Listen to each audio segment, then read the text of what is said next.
Good, thanks, Bob. Thank you. All right, so let's get started here. Welcome to the Westford Business Association 7th Annual Town Managers Meeting.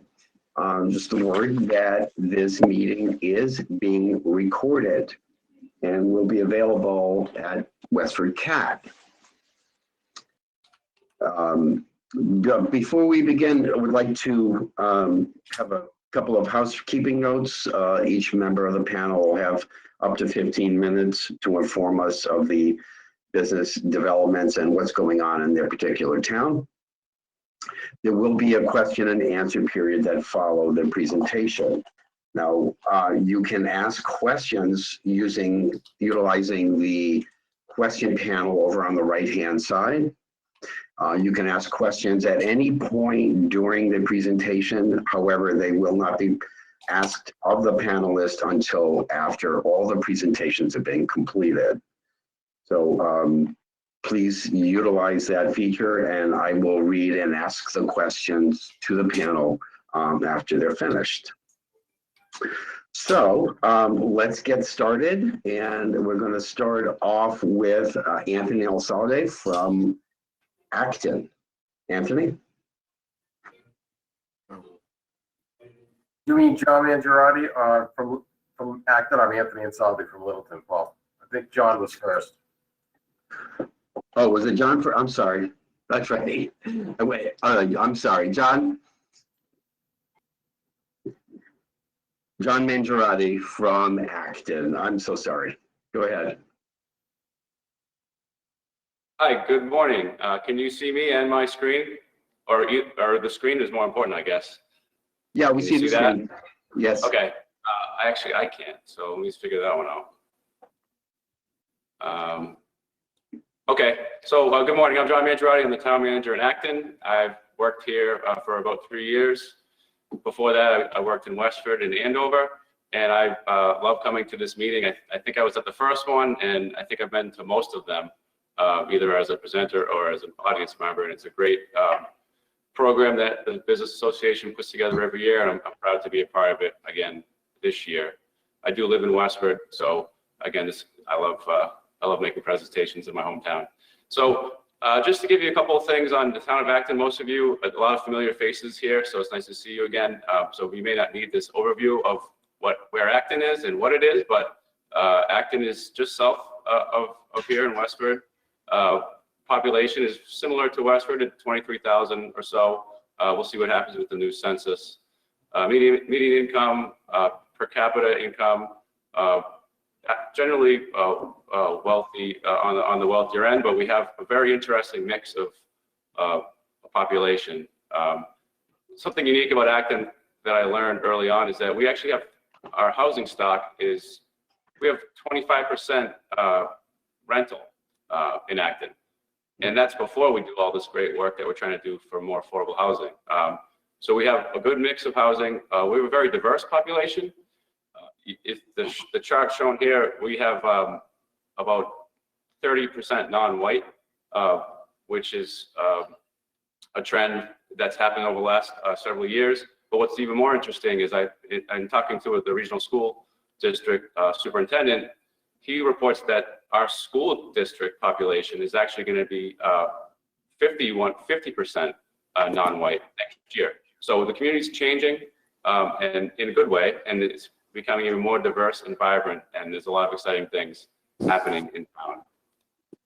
So one thing I want you all to do, and I'm not going to try to do it now because I'm sure I'll mess it up, is that we did a lot of work this year to produce a series of videos to try to highlight Acton as a great place to live, great place to work, great place for nonprofits, and we actually work with some of our small businesses to give them a little notoriety as part of the project. So it's a really fun project. There's a couple of quirks in the videos. One of them Mike Wells might like.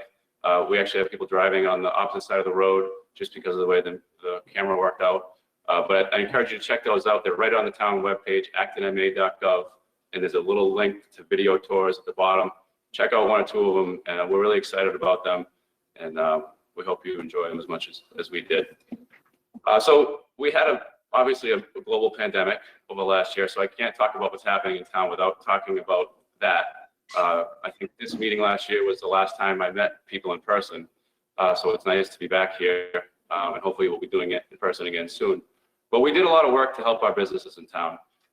There are signs like this all over the community: support your businesses, shop local, eat local. The Board of Selectmen approved a lot of different things to help businesses, waived liquor license fees, relaxed permitting guidelines, all kinds of things.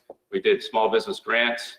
We partnered with Westford, Littleton, and a few other communities to put out micro enterprise grants. We actually were recognized by the MMA earlier this year for all of our efforts, which we're really proud of. We received the award for how we support small businesses through the pandemic. So we're going to continue to do that, and we think it's really going to build some momentum for us as we come out of this, to have built a much stronger relationship with our building business community, and we'll continue to support them in any way that we can. You know, and being a local government during a pandemic, we had to totally change the way we do things. We had to try to engage with people in different ways. We did a lot of stuff to try to make people wear masks well last year, which is not unusual. I think everyone was doing that. You wonder why Big Bird is in the sign.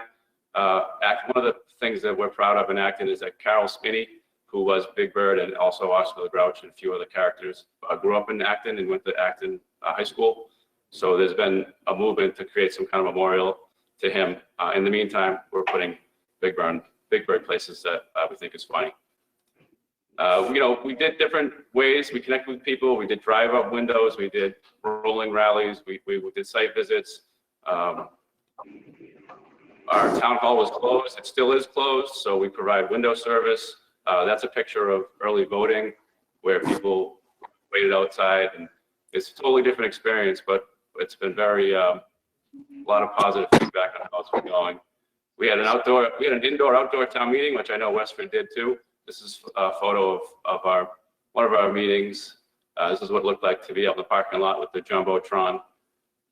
We also had concurrently people inside, so it was a big logistics challenge to have two meetings going on at the same time. But we pulled it off, and people loved it. So I don't know if we'll be able to go back to the old-fashioned way. Even though we were dealing with this major crisis, we were still able to accomplish some big community goals. We broke ground on the new North Acton Fire Station, which is on Harris Street in North Acton, which we're really excited about. That project will be completed by the end of this calendar year. We opened up the new sports pavilion at NARA Park.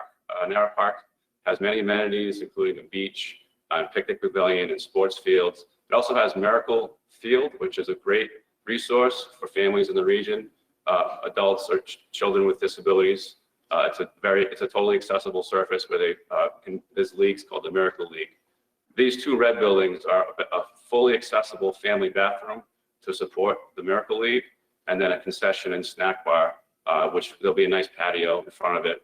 It's a really great addition. We got support from the state and CPC and other folks, so we're excited to add that to our gem over at NARA Park. Sustainability is a big deal in Acton. The town meeting in September actually declared a climate emergency, which created a lot of sense of urgency for us. You know, we had already been doing a lot of things, but that sort of elevated all the work that we were doing and put it into hyper mode. So I had to hire a sustainability director, and she just started last month, and she's been doing a lot of great work already. What's interesting about that position is that, you know, we had an amazing response when we were recruiting for that position. And the person that we hired actually was living in Chile.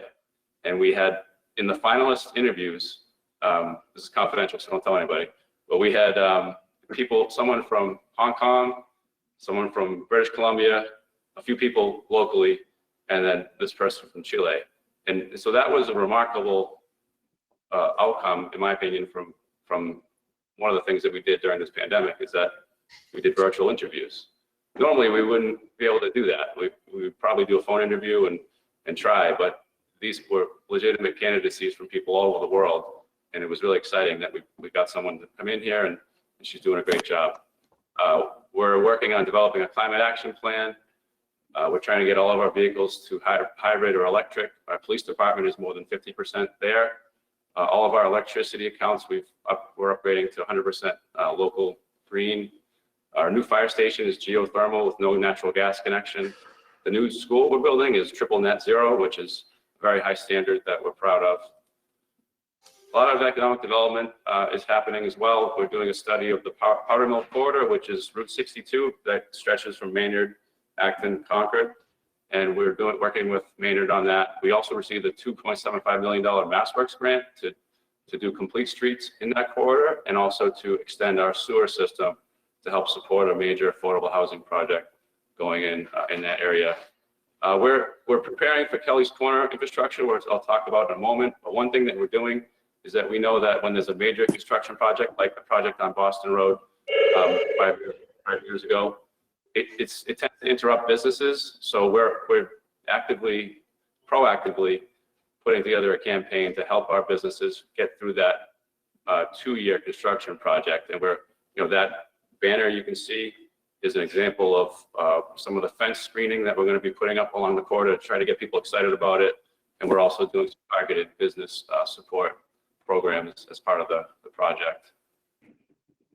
Kelley's Corner is a big deal. I think I've talked about it the last 2 times I've been here, but it's such a big deal. I want to talk about it again, and we're actually starting it less than a year from now. This is an $18 to $20 million investment in Acton, primarily by the state through the Mass DOT TIP program. It's going to have 2.2 miles of new streets, 160 new street trees, sidewalks everywhere, bike lanes, fully functioning and properly functioning intersections and pedestrian crosswalks. It's going to totally transform the major throughway of Acton. And people now will just drive through Kelley's Corner and not even realize it's a thing. But I think after this is done, they'll feel like they've arrived somewhere. And we think that'll really help with economic development and make the businesses that are there flourish and encourage some new business and commercial investment in the corridor. This is a look of in the middle of Kelley's Corner. This is a street you may be familiar with where Starbucks is on the right and Roche Brothers is on the left. And this is what it's going to look like when we're done with the project. And that kind of aesthetic and that type of design is going to be incorporated throughout the whole corridor. So it's really going to transform what it looks like to drive through the area and walk through the area. So we're really excited about it. Another thing is we have a commuter rail station that has about 500 parking spaces and it's overburdened. It has a direct shot into Boston every morning at 7 a.m. I think it is. So it's very popular. Obviously not over the last year, but we expect it will be very busy again very soon. So we're actively working on ways to enhance that station and add more parking. So that's work that's ongoing. Avalon Acton is on the Westford border. That is just about finished. Another 68 townhomes to help with some affordable and some market rate housing options for folks that want to live here. This is a project that I mentioned earlier. This is 230 units that hasn't started yet, but it's fully permitted. So we're hoping that gets started at some point this year. This is a project that we received the MassWorks grant to help support, and that will provide a lot of new housing options for affordable and market rate people looking to relocate here. So we're excited to get that started. It's also restoring a major industrial site along the river, which is exciting as well. We just heard last week that the state is funding one of the affordable housing projects in Kelley's Corner. This is a common ground project, and it's going to be 30 units of accessible senior housing. There's another project coming down the line that we're hoping to get funding for another 31 units that will be run by the Housing Authority, and that's getting a lot of support locally through the CPC. We hope that the state will help fund that. Some things changing on Great Road. There's a bookstore, Willow Books, that you may be familiar with. They went out of business or closed a few years ago. That's going to be an Asian market.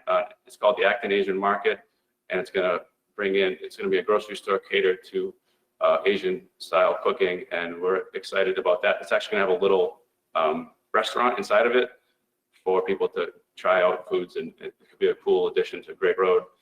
In Kelley's Corner, Middlesex Bank actually bought the old Quill and Press, and it's done that over, and it's almost done.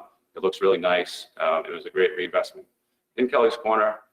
And Chase Bank is actually going to move into the old Middlesex Bank location once they finish moving out of it. So a couple changes there. We also have a new diner at the old Bickford's. as good as it gets. I don't think it's open yet, but it will be very soon. You should check it out. When it does open, there's a new British import place called the Bee's Knees that opened in West Acton recently. And there's some more options for massages and spas if you're interested on Great Road. Some things of interest that folks in the area I think would be interested in is we have 50 Nagog Park, used to be Sea Change, a tech company. I think they moved to Cambridge or somewhere else, and they left their headquarters behind. And a development company bought that and actually demoed it.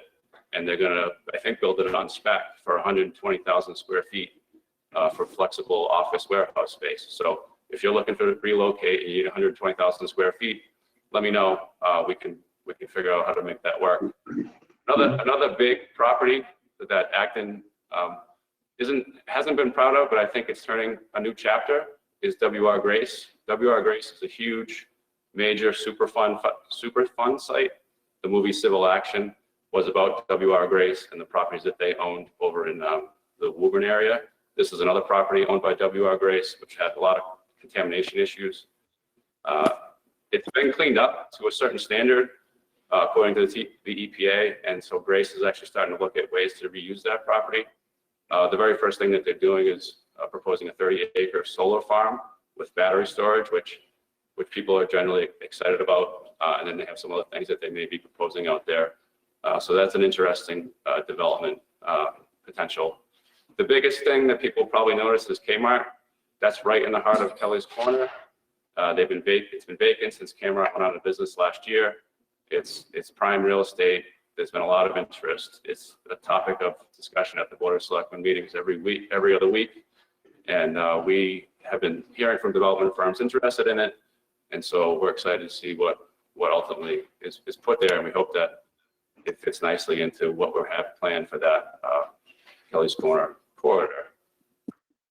So that's a quick hit update of things happening in town.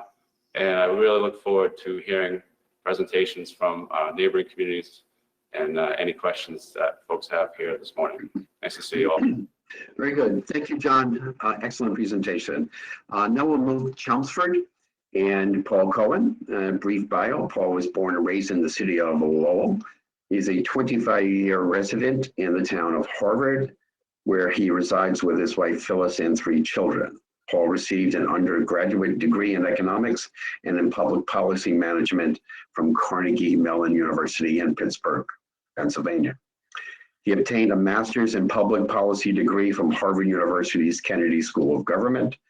And for the past 31 years, Paul has served as the town administrator in Eastern Massachusetts towns, currently his 15th year as Chelmsford town manager. And with that, Paul, please begin your presentation. Good morning, everyone. Thank you for having me here, and look forward again to speaking with you this morning. And some of you may recall in the last couple of years, my former assistant, Michael McCall, was able to provide these presentations. He's now the town manager in the town of Southbridge, and he still resides in Chelmsford and is off to a good start there. So I'm glad to be back with you this morning. Just sort of starting out, things are going well in Chelmsford in terms of operations. Just to let you know, our town offices are open. We reopened right after the day after Memorial Day, and we were open, full facility with proper PPE and social distancing and so forth throughout the town offices. Our library is open and has remained open. We not only have curbside pickup, but patrons can go into the library, utilize computers, go into the stacks and so forth. And again, we utilize the CARES money to provide proper PPE and practices and employee training to make that a safe environment, because we know many elders and children and so forth, you just need some resources from the library, including access to computers. Our schools are operating. We're in hybrid model now with the governor's administration's recent orders. We're ready, prepared to go in April to full 5-day in the elementary level.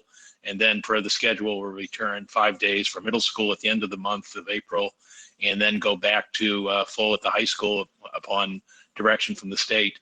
And one of the things we did do early, and we're very fortunate in terms of the financial aspect is upon the onset of the crisis, we significantly did, and right now are finalizing a full assessment and necessary repairs to our HVAC systems in the Chelmsford Public Schools. We have 7 public school buildings who serve, almost 5,000 students in the community, and we've just gone through with our technicians and the consultants, and even though our schools are, were constructed from 1959 through 1974, they are basically fully functioning with air exchange and filters, and basically it's a healthy environment. And it was $1 million investment, which we anticipate will be funded by the federal assistance that's coming later this week through the Biden administration to, again, provide healthy environments for people to return to work, not to mention all the investments in technology and so forth that students have had in terms of Chromebooks and remote learning possibilities. Our town meeting normally would be going to town meeting at the end of April, but because of COVID, we'll be going to town meeting at the mid to end of June. We believe that will provide sufficient opportunity for our town meeting representatives and the community to be vaccinated, if according to the expectations from Washington, that vaccines will be available to all by the end of May, as well as the period to be immunized, the 2-week period after receiving the shot. So we anticipate returning to town meeting in the high school gymnasium in mid-June. And one of the things we're proud of in terms of immunizations is we've hosted regional vaccine clinics for the public safety personnel for our surrounding communities last month. We basically provided shots for police officers, firefighters from Chelmsford, Westford, Tewksbury, Dracut, and Tingsboro, again, as part of the efforts to get us back and protect those who are protecting others. And again, we're just looking forward to continued opportunities and development. Some things we're on the cusp of, and I'll touch on those as we go in. One thing that we haven't seen, and we don't have a slide for because we don't have a presentation yet, but the former UMass Lowell West Campus, which is on Princeton Street in North Chelmsford, that's a 30-acre site. We're anticipating a large multi-family residential development there, probably 350 plus apartments, and that will be coming for consideration, we anticipate, in the months ahead. But going back to our marketing and business development activities, again, our focus continues to be on Route 129, Billerica Road, which is the intersection of 129 and Route 3. That's really where a lot of our activity and focus has taken place. The efforts include signage, meetings with stakeholders, communication, and really just organizing for continued success. And in a later slide, I'll talk about some of the activities that have gone on there. So if you could just quickly move to the next slide, just talk about a few of the small business openings. As John noted, despite the pandemic, we're really fortunate that we're assisting the small business community with information and grants and others. But also we do have some small business growth and activities, and you see them listed here, from bicycle shops to coffee houses to smoothie operations and restaurants and grocery stores. The ones in the Summer Street area really are in the town center. And then most notably is the anticipated opening by the end of this calendar year of Press Cafe, which is in the 129 corridor, which again provides needed amenities that will have drive-through capabilities and seating for 125 people. If we go to the next slide and talk some more about the large business development happenings. The most notable one, and sort of the first one listed, is Thermo Fisher Scientific. Thermo Fisher Scientific a year ago acquired a site at 220 Mill Road, which is in the 129 corridor, for $11.7 million. And that's a 110,000 square foot office flex building. And they're making a $50 million investment in creating 280 new jobs at that site. It's just a fantastic opportunity and good paying jobs for the region. It's really been a blessing during this during this economic challenging time to have this major expansion for their efforts. It's really worked out well. Another notable one is Triton Systems. They recently relocated to 330 Billerica Road, which is again on the 129 corridor from across town. They've been in Chelmsford since its founding back in 1992.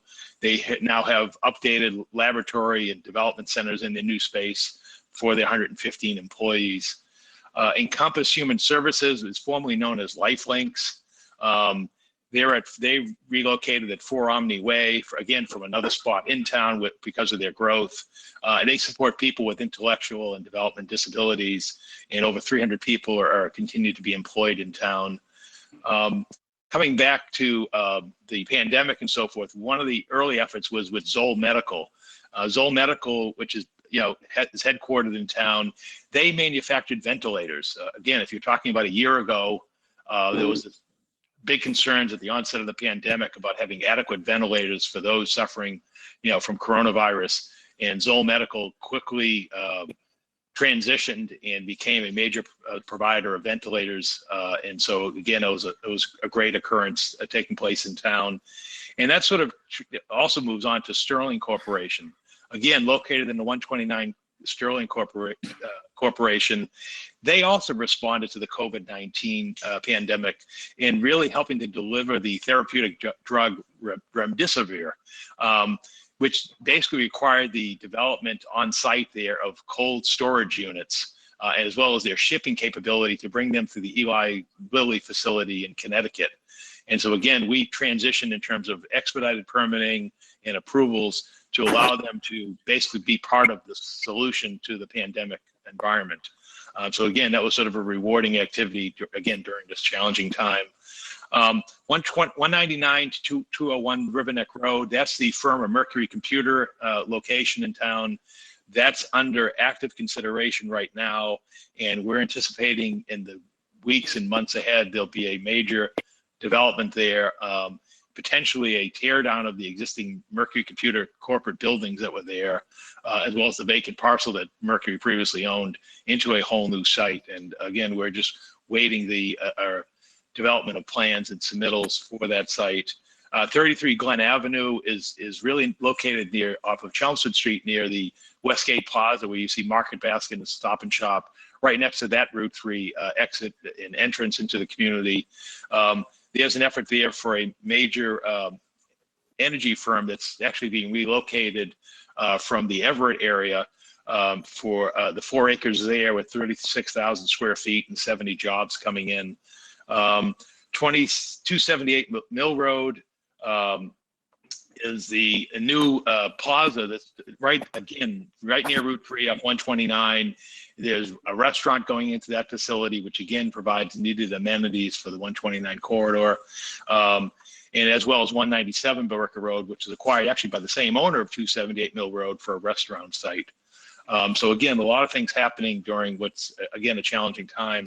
We quickly move to the next site, our Chelmsford Business Development Director. You see her here in the photo. We have a full-time Director of Business Development. We have a website page that's being refreshed and should be going on later this month. And again, she's been instrumental in getting, Lisa Maroney's just been instrumental in getting word out and assistance to communities during this challenging time, whether it was outdoor dining or PPE loans and so forth. Quick and slip to the next slide. BioReady Chelmsford. Through Lisa's efforts, Chelmsford was recently designated by the Mass Biotech Council as a Platinum BioReady community, which is the highest ranking in there. About 10% of municipalities across the state have this designation. And again, it just shows a demonstrated effort by the town to provide high-paying jobs and growth opportunities in former, what were traditional office buildings for the generations ahead of us. Moving on to the last slide, for additional developments going on inside the community, Lisa is working on developing a workforce development resource guide to, again, provide resources, because one of the things we see, and we imagine you experience in Westford and elsewhere, is, even though we've had a significant loss of jobs in the past year, there's a demand for skilled workers to provide the jobs for today and tomorrow. And so we're really looking to provide resources with Middlesex Community College, the tech schools, and others on how we can train and assist workers to meet the manufacturing and business needs of the future. Lisa and the town also assist. Our plastic ban was delayed for plastic bags, which was supposed to be last July 1st. That's now in effect. So again, we're helping with that transition, which again, we know it takes place in our neighboring communities, and perhaps eventually will get implemented across the Commonwealth. Again, it's just ongoing contact with our business communities, providing maps that show restaurants and shopping opportunities throughout the community, again, as part of marketing and promotion. I mentioned earlier about the COVID clinics. We've provided up until the state no longer allowed us to provide vaccines for Chelmsford residents, particularly focused on the elderly. Now that no longer is allowed, we're hoping and we're seeking, in fact, even today, even to do partnerships with the town of Westford and others, can we get vaccines to get our teachers vaccinated? We're even trying through Lowell General Hospital to see if we can be sort of like a subcontractor to them, to get vaccines to teachers and other essential personnel, much like we did for our public safety, police, and firefighters. We don't know if that will be approved, but we're just trying the effort. And I know Jody can attest to the frustration we've had in terms of the state's distribution system with the vaccines. We understand there was a limitation of supply by the state on vaccines. On the other hand, we were really upset with what they did with the supply they did have, because we believe that the most effective way to assist those in need, particularly elders, would be to have them in the community with local clinics, with people who know them, with places they know where to go, rather than sending them to regional sites outside of the community and dealing with the havoc that was bringing. But again, we could spend a whole session on that discussion. And then one of the last things I'll note is Chelmsford does have 3 sites ready, 3 sites listed on the Mass Ready 100, which is basically the state's marketing effort to have permit ready and quick turnaround for development opportunities in the months and years ahead. So again, it's been a challenging time. Who would have thought a year ago we'd still be dealing at this stage of the pandemic, but we continue to take it day by day, week by week, and just roll with it. That's all you can do, is just adapt to whatever. Maybe that's the bell. I'm done. So we'll talk to you. We'll take questions. All right, Paul, thank you very much. A lot of interesting things happening in our towns. All right, now with that, we'll go to Littleton and Anthony Ansaldi, who is making his first appearance here at the Westford Town Managers meeting. I'm just gonna maneuver like John. We're used to the Zoom world, so. Can you see my screen? We can. All right, great.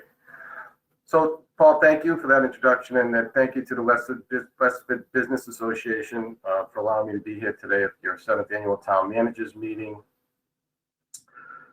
My name is Anthony Ansaldi. A little bit about myself. I've spent the last 17 years in municipal government. First part of my career was spent working for the town of Brookline for approximately 13 years as the public safety business manager, where I was responsible for the overall administration and finance of both the police department and fire departments, for a combined total budget of $26 million. In 2017, Littleton tapped me to be their assistant town administrator, the first assistant town administrator in the town's history. I then took over for a period of time when Keith Bergman retired as the interim town administrator. In 2019, I was tapped to be the town administrator for the town of Wenham, where I spent approximately a year and a half. And then in 2020, in October, the select board in Littleton selected me as the town administrator for the town of Littleton. So I've been on the job for approximately 3 months, and I'm excited to be back in the area and working for the town. So like my colleagues, I think we would be remiss if we didn't talk about COVID-19, where it occupied so much of our time during this past year. Like many of the other communities, and as well as you in the business sector, we needed to shift staff to remote working.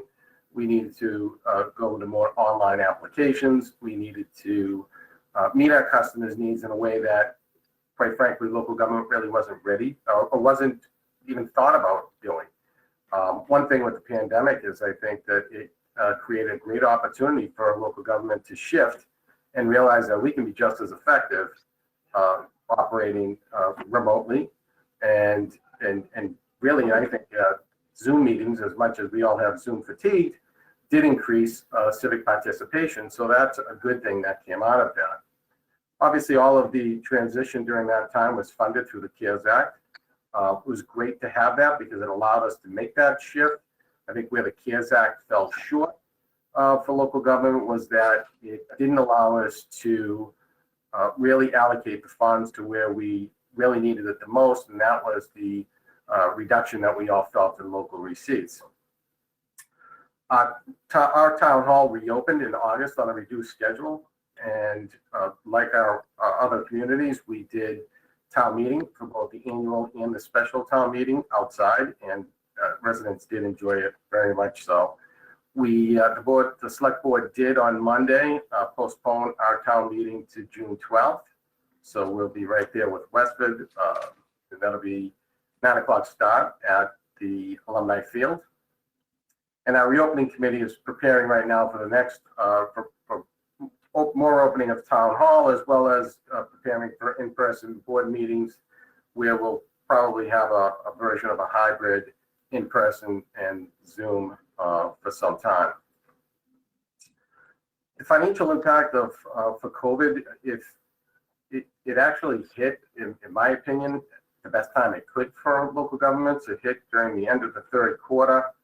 So really what we did is in my prior community in Littleton did the same thing, is that we implemented a spending freeze. The largest impact was on local receipts, and that being from meals and room occupancy tax. Obviously, we were concerned about the real estate tax, which is our primary source of revenue. But again, like I was mentioning earlier, that the good part about COVID was that where it hit, about 50% of the residents pay their property tax through a mortgage. So most of that was already accrued and paid. So we saw a slight reduction, maybe 1 percentage point in the property taxes. And obviously we had to delay any FY21 budget initiatives that hadn't previously been started, and most of those being with the capital projects. The financial impact for FY22, what we did in town is we called for our departments to create a level funding budget. This is certainly different than a level services budget, where level services, you do account for the increase as goods and services increase and collective bargaining contracts increase. What the select board did is basically freeze last year's spending for FY22. So departments needed to really concentrate on COVID-related issues because we continued that spending freeze, and we continued to monitor revenues, and we encouraged and worked with our departments to track their revenue and expenses more closely, and to be able to pick up any red flags that were happening. The select board just heard on Monday evening that we run an ALS system here through the fire department, and unfortunately we saw a reduction of about $100,000 in receipts, and mostly that was attributed to the fact that many people were working remotely.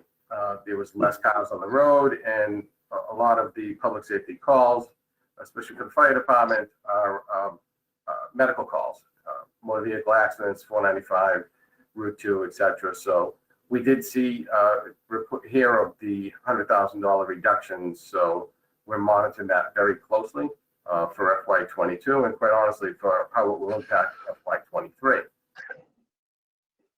The assistance to residents and businesses, like other communities, the select board waived all license fees for the calendar year of 2021. We too followed the state allowing outdoor dining, which was very successful. A big thank you to John Mangiarotti, who really spearheaded the regional grant that we have with, that he was the lead on. And for the micro enterprises, that was benefited businesses with 5 or less employees, get up to $10,000, funding for local regional food banks, as well as child subsidy support for low and medium income Littleton residents. Recently, we were awarded a local rapid response grant, and that's going to support our Shop Littleton campaign, which planning is underway. There's actually a meeting today, and that will run through June 30th as the funding will expire at that point. We too have been advocating for a regional vaccination site, and to expand on that, as Paul had mentioned, that's really was a bee in our bonnet, because we too feel that local government can be very effective, and we know our communities, and we've run flu clinics for years, and the state early on did allow for local boards of health, and they have a total of 100 vaccines for each community. That lasted a short period of time, but the frustrating part about that for Littleton is Littleton's part of a 16-member regional board of health through the Neshoba Board of Health, and they were looked upon as one board of health. So they got 100 vaccines to cover 16 communities that have a total number of residents, about 125,000.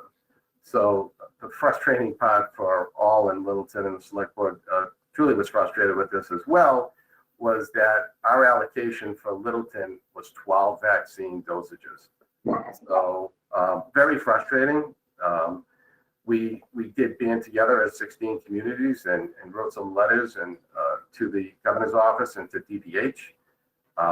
And with the help of our state delegation, Senator Eldridge, Representative Acero, were standing right by us as we tried to advocate for a regional site. But in the regional site that the governor's talked about now, the standards were so high that with 750 vaccines per day, that was just too much of a challenge for us to undertake. So we're still trying to advocate for more local distribution of vaccines.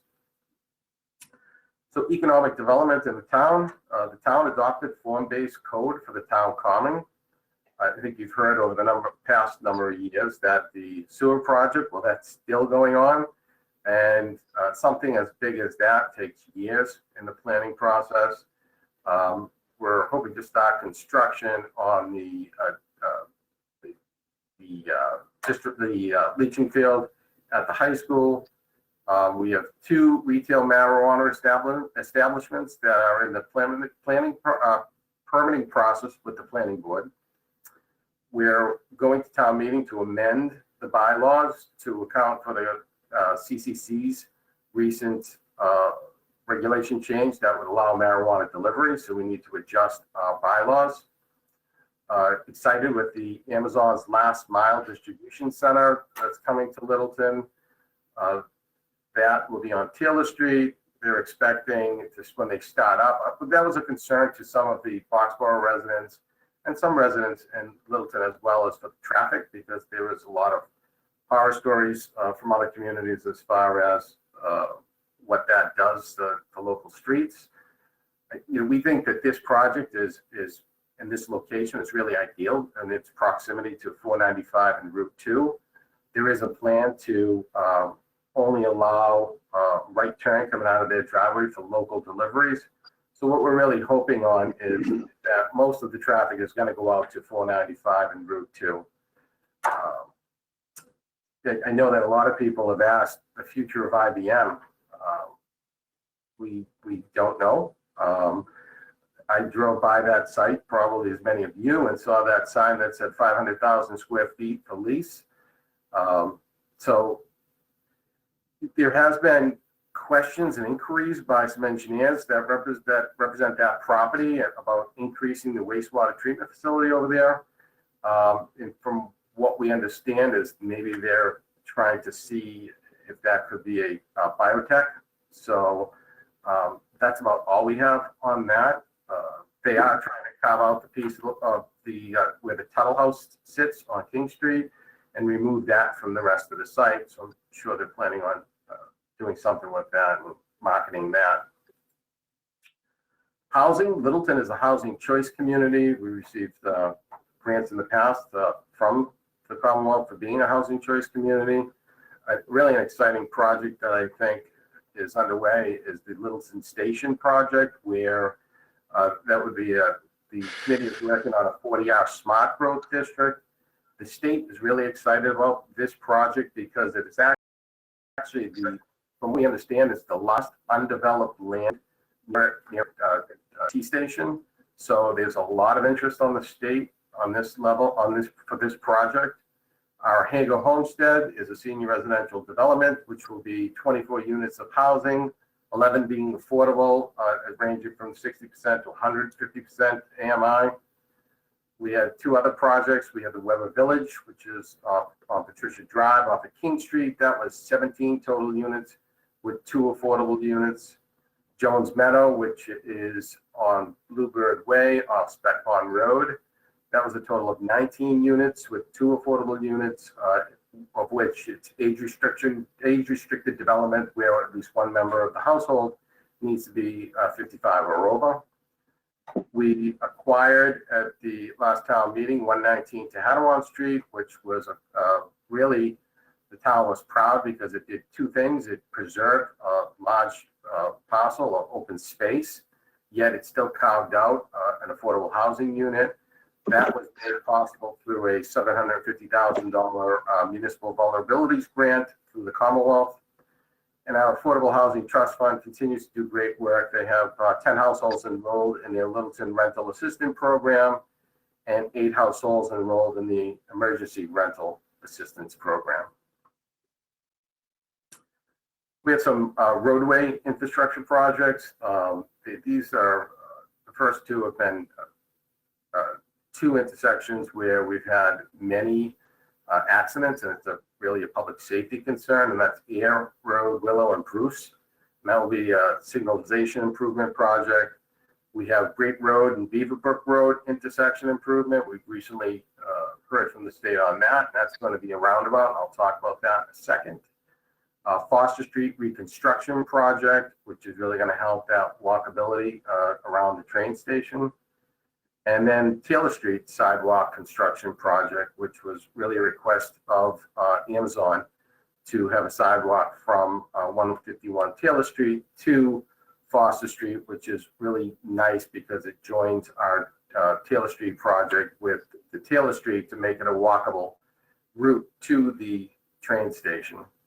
And then recently the select board heard about the Neshoba Regional Greenways project. So the Air Willow and Bruce, that's a MassDOT project, and it's TIP program for FY22. So what we'll have here is 2 11-foot travel lanes with 2 2-foot shoulders and 2 8-foot shared use paths proposed on both sides of Route 2A at 110. The engineer for this project is Green International. Then we have the Great Road and Beaverbrook Road intersection. Again, this is really a troubled area in town, lots of accidents.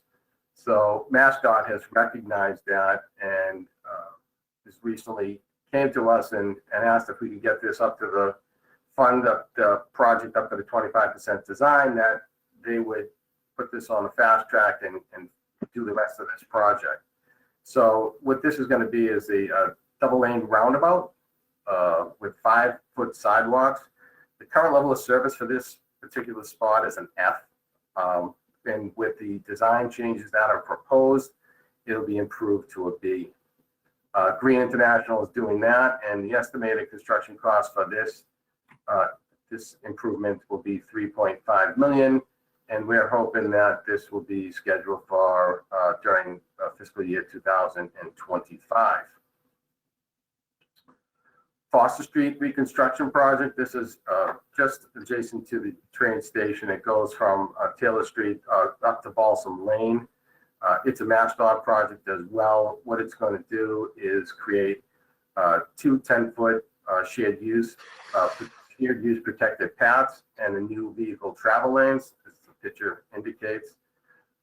This is great because if anybody has traveled and walked on Foster Street or tried to bike to the train station, it can be really challenging. So we're excited about this first phase, and hopefully in the years to come, we'll continue the Foster Street project.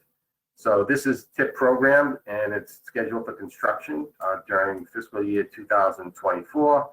But we've been really trying to fast track this project, and we're hoping to move it up to fiscal year 23, because we'll have the 100% design completed. So we're hoping that we can move this one along. Taylor Street sidewalk construction project, to the left, there's where Amazon will be at 151. The parcel above that will be for the parking. So they have requested sidewalks from 151 Taylor to Foster Street. So what we're hoping to do is put 5-foot concrete sidewalks, and then also have a pedestrian traffic signal similar to the one that's in front of Kimball's. So folks can safely cross Taylor Street, Foster Street to get to the train station. Our design engineer for this project is Fussin O'Neill, and the estimated construction cost is $350,000. And what's exciting about this is that the select board negotiated a host community agreement with Northbridge Properties to the tune of $1.2 million. So the funding for this project is coming from that host community agreement. This project will be completed first during the fall of fiscal year 22. And the Neshoba Regional Greenways project, this is a coalition of 14 communities that are coming together really to increase pedestrian and walkability and bicycling to the various trails, commerce centers, agriculture locations. This is will improve the cycling pedestrian in the Neshoba portion of we're working with the Metropolitan Area Planning Council and the Massachusetts Regional Planning Council on this project. Great. We're hoping that this project will improve the quality of life in the Neshoba region. Like I said, it will increase exposure to local agriculture, natural resource, and commerce centers.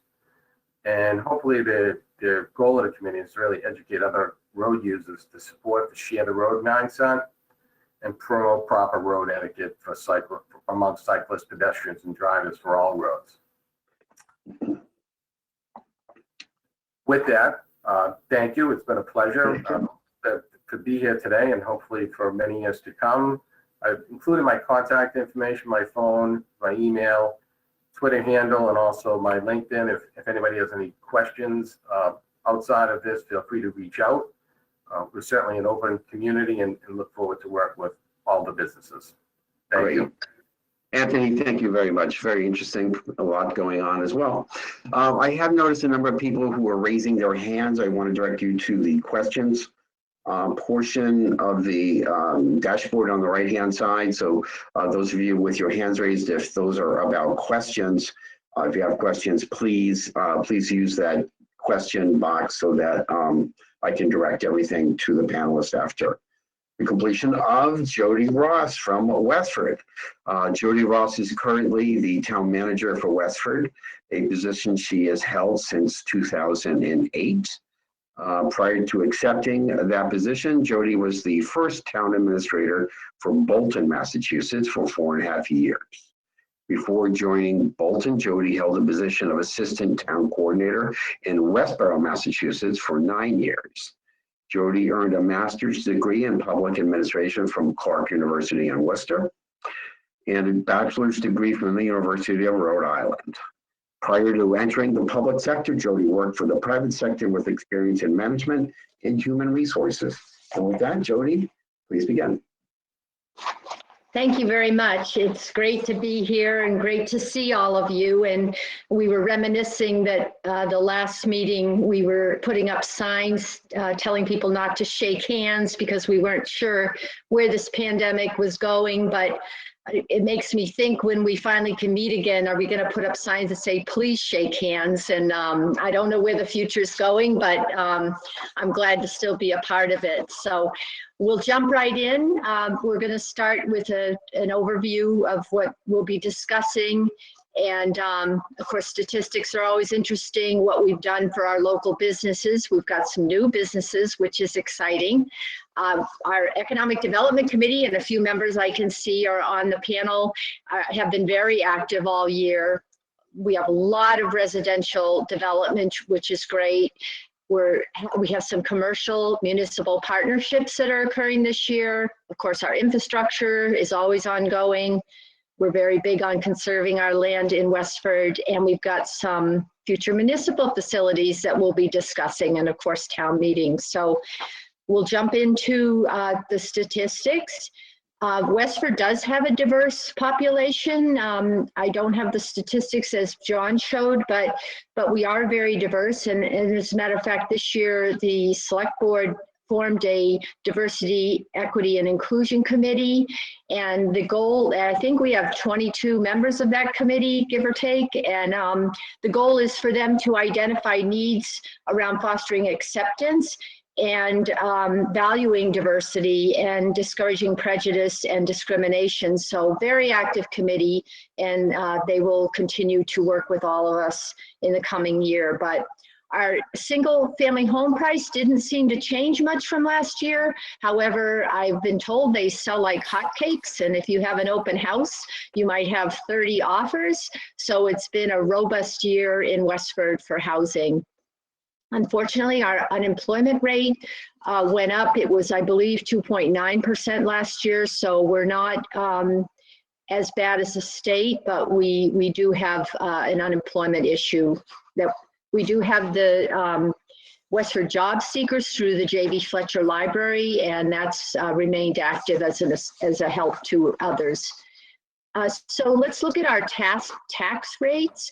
Westford continues to offer a single tax rate, and we are very favorable compared to our neighbors. And so I like to show this. There's many that have gone to dual tax rate or continue at that, and this just kind of shows the differences. So the COVID-19 pandemic, we've heard a lot about that, and I seem to always go last, so I don't want to repeat the frustrations that we've had with the state, and but very, very proud of the partnerships with our surrounding communities. The Westford Select Board did take some action to help our local businesses. We did defer liquor license fees for the first 6 months. They did implement a simplified permitting process so we could have outdoor seating, and I don't know about you, but I really enjoyed going to some of the local restaurants and sitting outside till it got a little cold. We did apply for some shared streets grants to help local restaurants with heaters and indoor air purifiers. We've also implemented a comprehensive signage plan for plazas to really streamline and expedite their sign changes. When there's new businesses, it's really important to get the signs up quickly. So we've done a real, I think, service to our local businesses in that area. The other thing, and I know a couple of the prior town managers did mention it, I think it's on the next slide, Mike. I'm not sure what's going on, but there we are. Okay, thank you. So we are providing loans of $10,000 to eligible micro enterprise businesses with 5 or less employees. We haven't had a whole lot of applicants for that, so anything the WBA can do to help us get that word out, and the information is available on our website. So that's important, you know, to assist others, and I believe you can apply through December. We are evaluating future zoning bylaw changes. We did look at drive-throughs, which Westford currently does not allow for restaurants. We are discussing whether we want to bring that back in some different shape to the next town meeting, because it did fail at our prior town meeting, but it was broader than we think maybe we should have offered. up. So we are looking at streamlining. I think this is a really exciting thing, permitting for residential kitchens. So if you want to bake bread or cookies or something to sell in local businesses, we are streamlining that permitting if it meets certain conditions. So that's really exciting for a lot of people that took up baking during the pandemic. So I do, and before I move on to the next slide, I would like to give a shout out to Lowell General Hospital, particularly Jody White. He's kept the town managers that surround his hospital in the loop on what they've been doing throughout the pandemic. And right now we have a program where we're taking our seniors that need assistance in vans up to Lowell General and getting them vaccinated and bringing them back home. So I heard last night at the select board meeting, a lot of the people riding have never been in our van before, and they are really enjoying it. So that's, you know, a plus. So assistance to local businesses. A town meeting did approve 2 additional all alcohol restaurant licenses at Westford Valley Marketplace. It took a while to get through the state legislature, but it finally did. And so I expect there will be some restaurants appearing in that marketplace soon. So that's exciting. And we did increase the time frame for lapse of permits from 2 to 3 years. The planning board did a lot of administrative changes to try to help local businesses, and we continue to do outreach. One of the things we're finding is that people like eating outdoors and they don't want to stop. So we are working with local restaurants to allow them to continue after the orders are lifted. I've heard Paul's Diners is one in particular that their residents and their customers really enjoy staying outside. So we're going to help them out. Some excitement. We had some new businesses this year, which was really great to happen. So we have Sylvan Learning Center opened, Ocho Cafe, and I did call the new owners that I don't believe they're open yet, but they're opening soon, where BBC was, British Beer Company. And they came up from Charlotte, North Carolina to open this restaurant here. So very exciting. And I think they specialize in margaritas and tequilas too, for those who like that. Diggy's Detroit style pizza did open, and those owners do live in Westford and formerly Chelmsford. And I think they're doing great and plan to expand their menu. Godly Smoothies is in Cornerstone, which was formerly Rangoli Grill. I see people going in and out of there all the time. And then Stony Brook Acres just changed hands, and I did give him a call. I haven't been able to connect, but something's going on there because there's 10 cars in the parking lot every time I drive by. So I would say we should all stop by and see what the excitement is. And there, they have salads and specialty sandwiches and such. So the Economic Development Committee has been busy. We meet every month virtually. One of the things we've been trying to do is invite local business owners to our meetings and to hear what their issues are or how we might assist them. And we recently had the owner of Orchard Square in to discuss his plaza, and he gave us some ideas of what we could do to help him out. We have helped with the outdoor seating, and also we've been helping with marketing materials and permitting guide, and we did help, the committee helped with 12 North Main Street, which I'm going to talk about a little bit later, and we were successful on a proposal for that. And of course, we've been sharing all the information regarding the grants that are available, apartment availability for some of our employers' needs. We work very closely with NIMCOG, and then, of course, we work with our 2 schools, Westford Academy and Neshoba, to try to coordinate intern programs with our local businesses.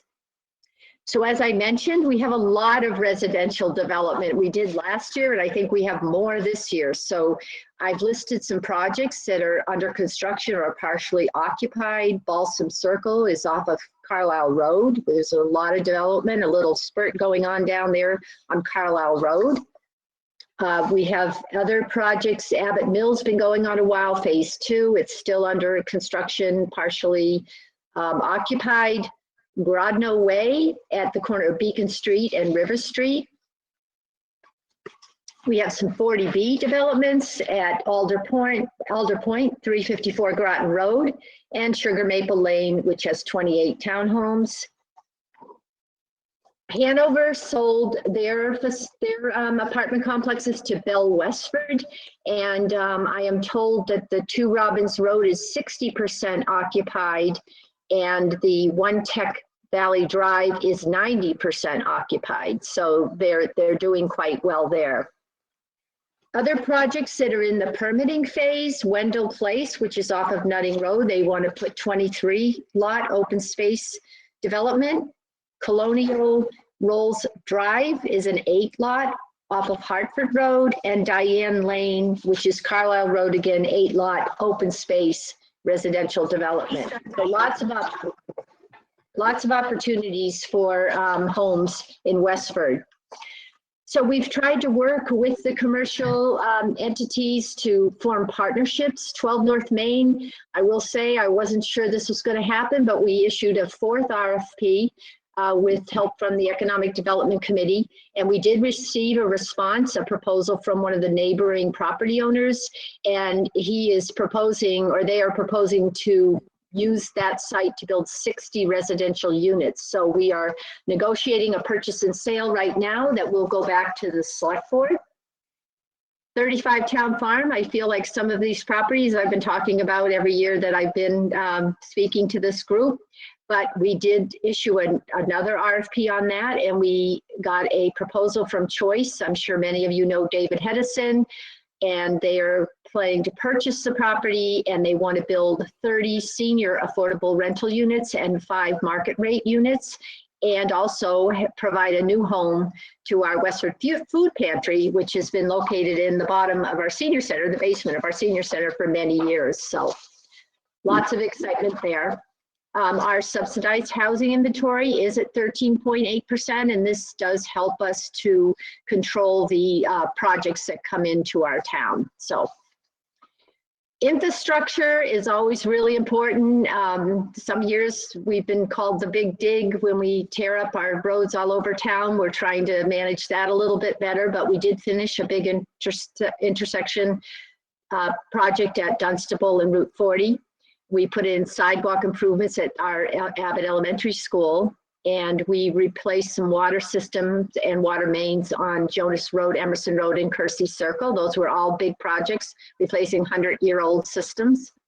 For this year, we're planning a very large project at Oak Hill, Plain Road, and Moore Road, which is in Nabnasset, and we are going to be replacing the water mains, new drainage, and of course new roads and sidewalk, which will run alongside the Nabnasset golf course on Oak Hill. So that's very exciting, and the owners of the properties in that area are really happy that we're focusing there. We're going to add an Acton Road sidewalk from Bowes Hill to the Bruce Freeman Rail Trail, Carlisle Road sidewalk for some of the new developments that are happening there, and we are also going to be replacing Nutting Road water treatment plant. Media, not the plant. Stormwater, we talked about this a lot last year. You know, our goals are obviously to comply with the EPA, to improve our water quality and keep it great, and of course maintain our infrastructure. We did issue in October the first stormwater utility fees, which each business owner and resident did get a bill. It is based on, I think you might move to the next slide there, Mike. It is based on ERU, which is impervious surface, and $75 per ERU. We did have an appeal process, a credit process in place, though we really didn't have too many people that applied for that. But just really important to this year, we plan to do a townwide culvert assessment. We will do an annual culvert replacement program. We're buying a new street sweeper, or we actually bought a new street sweeper, doing cleaning and so on. And we are hiring an engineer to help us with stormwater this year. So we have some future municipal facilities that are under discussion. Of course, the pandemic kind of put everything on hold a little bit so we could figure out what the future was. But we are selling 63 Main. That is that big yellow house that did have a fire in it a few years ago. We are doing a septic design right now, and we hope to get that out with a request for proposals to buy with a historic preservation restriction this spring. Our new center building, we were working towards to replace the fire station. That is on hold right now while we figure out some of these other pieces. I will say we have used that building a lot this winter. We did early voting in the building because it's got big garage doors you can open, and we've parked our COA vans in there. We've also parked cruisers in there. We used it for farmers market. So I really like having a big empty garage next to the town hall, but we'll see what the future holds. We do have applications out there for J.B. Fletcher Library expansion. The Recreation Department has money for a feasibility study that is kind of on hold while we figure out some of these other pieces. And then, of course, we're looking at building a new school administration building. So the select board will be meeting to discuss how all these projects interrelate and then help us go into the future. I think it is important for me to mention right now that the town also formed a Clean Energy and Sustainability Committee this year. And their goal is to get the town to zero net emissions by 2050. And so that committee has just been kind of meshed or merged with our energy committee, but they will be involved in all these projects that I mentioned moving forward. So in closing, we do have our town meeting, as I said, on June 12th. I think we're planning outdoors, but we'll see what the powers that be can decide on that one. We've got our budgets in shape. We have had revenue loss this year, particularly from hotel and restaurant excise.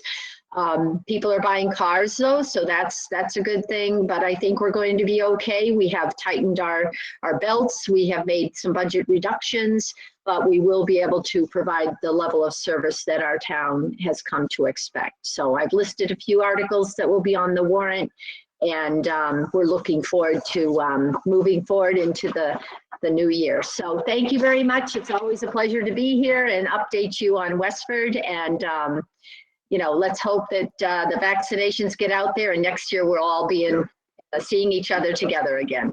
Great. Thank you. Thank you so much, Jody.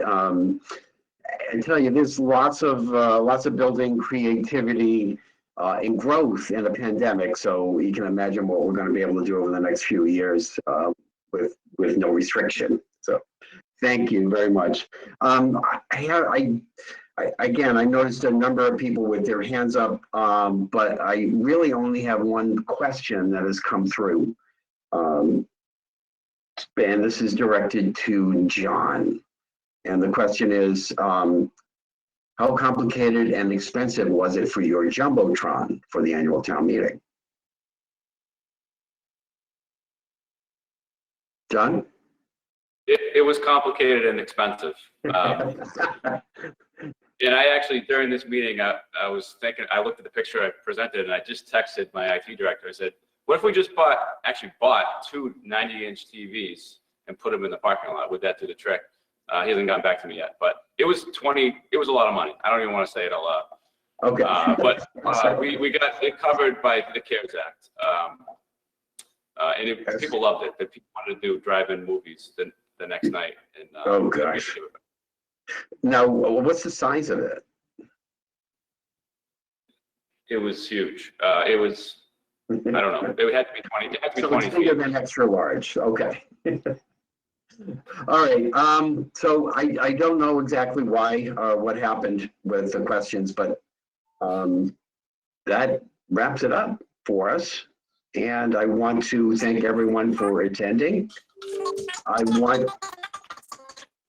want to a couple of shout outs. I want to thank Sarah for WestfordCAT. I want to thank a very special thanks to Bob and Westkevich and his administrative staff, Audrey Dennison, for being the root of all this and getting people together.